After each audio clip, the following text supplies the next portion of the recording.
테슬라 소식입니다. 모델 Y 2024년 미 판매량 1위 눈앞. 테슬라의 준중형 전기 SUV 차량인 모델 Y가 2024년 미국에서 가장 많이 팔리는 승용차가 될 전망이라고 25일 일본 IT 미디어가 전했다. 데이터 분석 기업 익스피리언의 등록 데이터와 울프스트리트에서 수집한 데이터에 따르면 2024년 상반기 이후 모델 Y는 베스트셀러 SUV 차종인 토요타 라브사 실적에 버금가는 판매량을 기록한 것으로 파악됐다. 주목할 점은 모델 Y가 상위 10위권에 든 유일한 배터리 전기차라는 점이다. 문제는 모델 Y가 하반기에 라브사를 따라잡을 만큼 충분히 앞설 수 있을지 여부다. 매체에 따르면 가능성이 없는 것은 아니다. 테슬라의 판매량은 중국에서 선전하고 있지만 유럽에서는 크게 감소했다. 최근 구매자에게 보조금 인센티브가 쏟아진 미국 시장에서 좋은 판매 실적이 예상되며 라브사 판매량을 넘어설 가능성도 적지 않은 것으로 기대된다. 한편 테슬라 모델 3의 판매량이 감소하면서 현재 미국에서는 모델 Y가 테슬라의 유일한 베스트셀링 차량이다. 미국 자동차 시장 전체를 기준으로 테슬라는 약 4%의 시장 점유율을 차지하고 있다.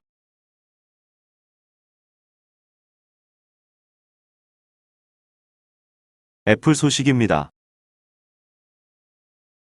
중국에서 아이폰 더 크게, 또 할인. 애플이 중국에서 아이폰을 최대 2,300위안 할인 판매한다. 판매량 회복과 경쟁사 견제를 위해 지난 2월에 이어 이달에도 프로모션을 통해 매출을 늘리려는 포석으로 보인다.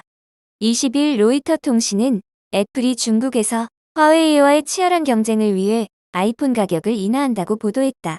로이터 통신에 따르면 애플은 중국 공식 판매 사이트인 티몰 온라인 사이트에서 최대 2,300위안 할인을 제공할 예정이다. 이번 프로모션은 이달 28일까지다. 2,300위안 할인을 제공하는 모델은 아이폰 15 프로 맥스 1테라 모델이다. 아이폰 15 128기가 모델은 1,400위안 할인이 적용된다. 로이터는 애플의 중국 판매량이 저하되고 있는 가운데 경쟁사인 중국 화웨이가 신제품을 내놓으면서 큰 폭의 할인을 제공한 것이라고 분석했다. 특히 지난 2월 애플은 판매량 확대를 위해 할인을 제공했지만 최대 할인폭은 1,150위안이었다. 3달 만에 진행하는 프로모션은 할인율이 2배에 달하는 셈이다. 화웨이는 최근 하이엔드 스마트폰 시리즈 브라 70을 출시하면서 시장 공략에 나서고 있다. 한편 애플은 할인을 통해 최근 판매량이 늘어난 것으로 집계됐다. 중국정보통신기술 아카메디에 따르면 지난 3월 중국 내 애플 출하량은 13% 증가했으며 이는 올해 1에서 2월 전년비 37% 판매량 저하 대비 개선된 수치다. 마이크로소프트 소식입니다. EU의 MS 클라우드 반독점법 위반 신고. 구글이 25일 유럽연합위원회에 마이크로소프트의 클라우드 컴퓨팅 사업에 대한 반독점 위반 조사를 요청했다. MS가 불공정한 관행을 채택해 고객의 타 클라우드 플랫폼 이동을 막아 선택권을 제한하고 가격 인상을 부추겼다는 게 구글의 주장이다. 구글은 이날 EU 집행위원회에 MS의 반독점법 위반 신고서를 제출했다고 홈페이지를 통해 밝혔다.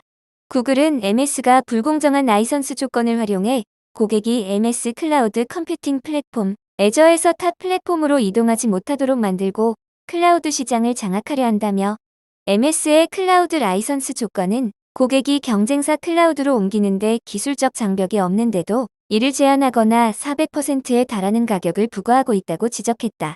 구글은 MS 윈도우 서버와 MS 제품이 유럽 기업에서 70% 이상의 점유율을 차지하고 있는 점을 언급하며 MS는 이런 전략을 사용하는 유일한 클라우드 공급 업체로 유럽 기업과 정부에 막대한 피해를 주고 있다고 주장했다. 이어 MS의 클라우드 관행으로 인해 기업이 보안 문제에 더 취약해질 가능성도 있다고 밝혔다. 그러면서 고객과 업계 전반에서 제기되는 불만의 목소리를 내고 모두에게 도움이 되는 해결책을 모색하기 위해 EU에 정식 신고하는 절차를 밟기로 했다고 덧붙였다. MS는 대수롭지 않다는 반응을 보였다. MS는 구글의 소송을 예상한 이후에도 유럽 클라우드 공급 업체가 제기한 우려를 우호적으로 해결해왔다고 미국 CNBC에 전했다. MS 대변인은 성명을 통해 구글은 유럽위원회를 설득하는 데 실패할 것이라 예상한다고 밝혔다. MS의 유럽 내 클라우드 시장 지배력에 대한 불만이 제기된 건 이번이 처음은 아니다.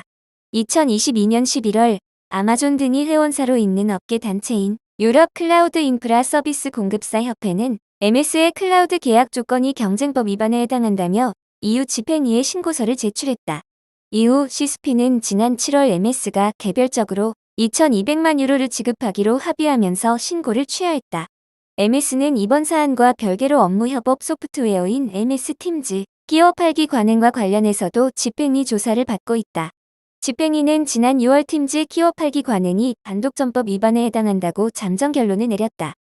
조사 결과가 최종 확정되면 전 세계 연간 매출의 최대 10%에 해당하는 과징금이 부과될 수 있다.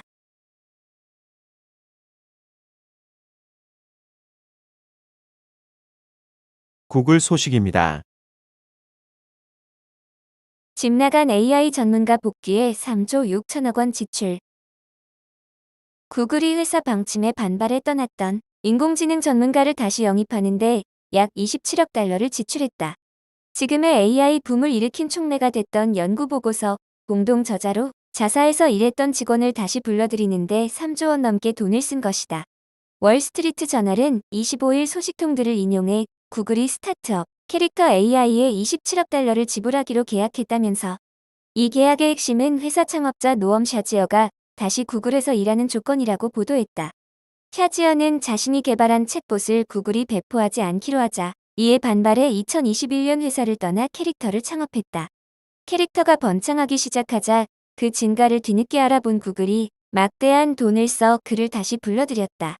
공식적으로는 구글이 캐릭터의 기술을 사용하는 면허료가 이 27억 달러의 용토이지만 실제로는 샤지어를 다시 불러들이는 스카운료다. 구글은 샤지어가 구글에서 다시 일한다는 조건을 계약에 포함시켰다. 소식통들은 실상 이것이 핵심적인 27억 달러 지급 이유라고 설명했다. 구글은 불과 3년 만에 엄청난 태도 변화를 보여줬다. 샤지어가 구글이 AI 개발에 지나치게 위험회피적이라고 비난하며 회사를 떠난 지 3년 만에 상당한 위험 부담을 무릅쓰고 그를 다시 영입한 것이다. 올해 48세의 AI 천재 샤지어는 이제 구글 AI인 제미나이 차기 버전 개발을 책임지는 3명 가운데 1명이 됐다. 샤지어를 막대한 돈을 주고 다시 불러들인 사건은 빅테크 업체들의 AI 투자가 과한 것이 아니냐는 실리콘밸리의 논란에 다시 불을 지폈다. 스탠퍼드 AI 연구소장 크리스토퍼 매니는 노엄이 분명 이 분야에서 위대한 인물인 것은 틀림없다면서도 그렇지만 그가 다른 사람보다 20배 나은가? 라고 반문했다. 소식통들에 따르면 샤지어는 캐릭터와 구글 간 계약으로 개인적으로도 수억 달러를 챙겼다. 스타트업을 매각하거나 기업 공개하지 않은 것치고는 이례적으로 많은 돈을 챙겼다. 한편 샤지어를 구글에 복귀시키는데 핵심적인 역할을 한 인물은 구글 공동 창업자 세르게이 브린이다. 브린은 최근 한 컨퍼런스에서 구글이 과거 AI 애플리케이션 개발에 지나치게 소심했다면서 지금은 가능한 빠른 속도로 AI 기술을 개발하고 출시하고 있다고 말했다.